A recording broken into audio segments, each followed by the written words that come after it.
ಮರುವಾಯಿ ಮತ್ತು ಬಸಳೆ ಪದಾರ್ಥ ರೆಡಿ ಆಯಿತು ನೋಡಿ. ಒಂದು ಮಾವಿನಕಾಯಿ ಗೊರಟು ಹಾಕಿದ್ದೆ ನೋಡಿ, ಒಳ್ಳೆ ಆಗ್ತದೆ ತಿನ್ನಲಿಕ್ಕೆ. ಮರುವಾಯಿ ಮತ್ತು ಬಸಳೆ ಪದಾರ್ಥ ನೋಡಿ ಹೇಗೆ ಮಾಡೋದಂತ ನೋಡುವ. ಮರುವಾಯಿ ತಗೊಂಡಿದ್ದೆ, ಅದನ್ನು ತೊಳೆದು ಬೇಯಿಸ್ತಾ ಇದ್ದೇನೆ. ಒಂದು ನೀರುಳ್ಳಿ ಕೂಡ ಹಾಕ್ತಾ ಇದ್ದೇನೆ.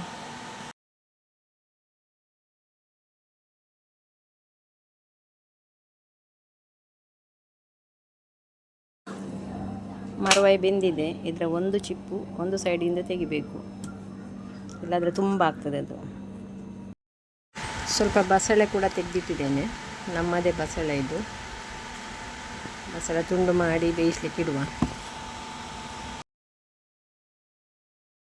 ಬಸಳೆಗೆ ಒಂದು ನೀರುಳ್ಳಿ ಕೂಡ ಹಾಕ್ತಾ ಇದ್ದೇನೆ.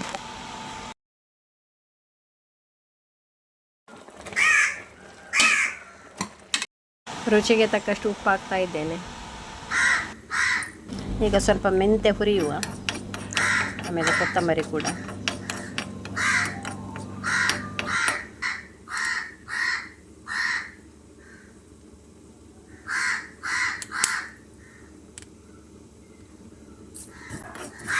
ಒಂದು ಚಮಚ ಕೊತ್ತಂಬರಿ ಕೂಡ ಹುರಿತಾ ಇದ್ದೇನೆ.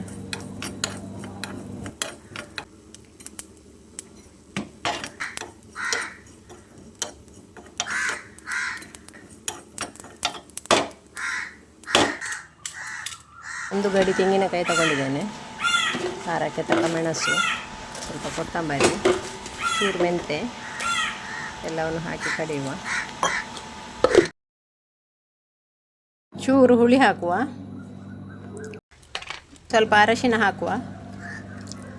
ಬಸಳೆ ಬೆಂದಿದೆ, ಈಗ ಬೇಯಿಸಿಟ್ಟ ಮರುವಾಯಿ ಕೂಡ ಹಾಕ್ತಾ ಇದ್ದೇನೆ. ಈಗ ಕರೆದಿಟ್ಟ ಮಸಾಲೆಯನ್ನು ಹಾಕುವ. ಮಸಾಲೆ ಹಾಕಿ ಕುದಿ ಬಂದರೆ ಸಾಕು.